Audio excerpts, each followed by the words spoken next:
Okay, welcome to Latin with the Legion. Today we're going to talk about deponent verbs. So things to note, deponent verbs are passive in form but active in meaning. So they cannot be translated in the passive tense. So when you're looking at a passage and you see one of our deponent verbs, even though it looks like it's passive, you must translate it in the active. They are formed like the passive equivalent of each tense, according to their conjugation. Their principal parts will look like this: konor, konari, konatus sum, meaning I try. There is no fourth principal part for a deponent verb, as this is passive. And as I said before, a deponent verb has no passive tense.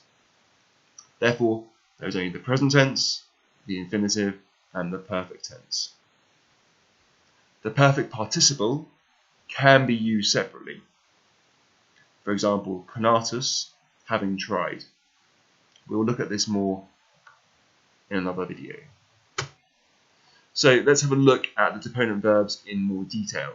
So our first conjugation, we're going to use the word konor, which means try. Now, in the present tense, this goes konor, konaris, konator, konamor, konamini, konantor. Okay, follows the same pattern as the normal passive tense. Imperfect, you've got konabar, konabaris, konabator, konabarmur, konabarmini, and konabantor. Okay, once again follows the same pattern as the passive tense. Future, konabor, konaberis, konabitor, konabimur, konabimini, and konabuntor. So again, follows the same pattern as the passive tense. Perfect and pluperfect, we take our perfect participle, so konatus, and then we add the relevant part of sum. So in the perfect, we add the present active of sum, so sum es est, sumus estis sunt, and then in the pluperfect, aram, aras, arat, aramus, aratis, arant. Do not forget that when it's plural, the perfect participle will change, so konati, or konatai, or konata. Okay, so make sure you make the change there when you need to. Our infinitive is konari, so to try. Other deponent verbs in the first conjugation that we need to know are hortor, hortari, hortatus sum, which means I encourage or I urge. This will follow the same pattern as konor. Next one is miror, mirari, miratus sum. It means I wonder at or I admire. Once again, follows the same pattern as konor. Second conjugation, we've got our word videor, meaning I see. Okay, this is similar. This comes from video I see, but as deponent verb, it's videor, videris, videtur, videmur, videmini, videntur. Okay, imperfect, videbar, videbaris, videbator, videbarmur, videbarmini, videbar, videbantur. So did I say videbarmur, videbarmini, videbantur? Okay.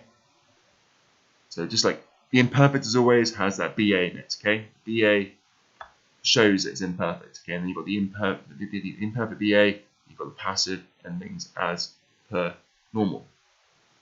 Future, videbor, videberis, videbitur, videbimur, videbimini, videbuntur. Okay, once again, you've got the future endings in the passive. Perfect and pluperfect, same as the first conjugation, just your perfect participle and then the relevant part of sum in either the present or the imperfect. Our infinitive, videri, obviously means to see. Other verbs, dependent verbs in the second conjugation, there aren't any we need to know. Okay, so just that one word there. Third conjugation, you've got the word loquor, which we're going to look at, which means I speak. So loquor, loqueris, loquitur, loquimur, loquimini, loquuntur.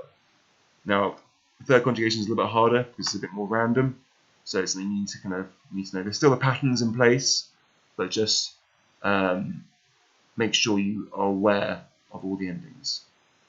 The imperfect, loque bar, loque baris, loque bartur, loque barmur, loque barmini, and loque bantur. Future, note the change here. So whereas in the second conjugation you had bor, veris, bitur, in the third it changes to that third and fourth future ending in the passive. So loquar, loqueris, loquetur, loquemur, loquemini, loqueuntur. Okay, so that changes just like it does in the active, that third and fourth conjugation. Those for third and fourth conjugations change the future ending. Okay, so make sure we recall that. Once again, perfect and pluperfect, same as before, just get your participle and add the relevant parts of sum or s, or sum or am. Loquis are infinitive, and that obviously means to speak. Other words we need to know: propiscor, propisci, perfectus sum, I set out. Sequor, sequi, secutus sum, I follow. Okay, good. And our last conjugation, the mixed, or the third and fourth.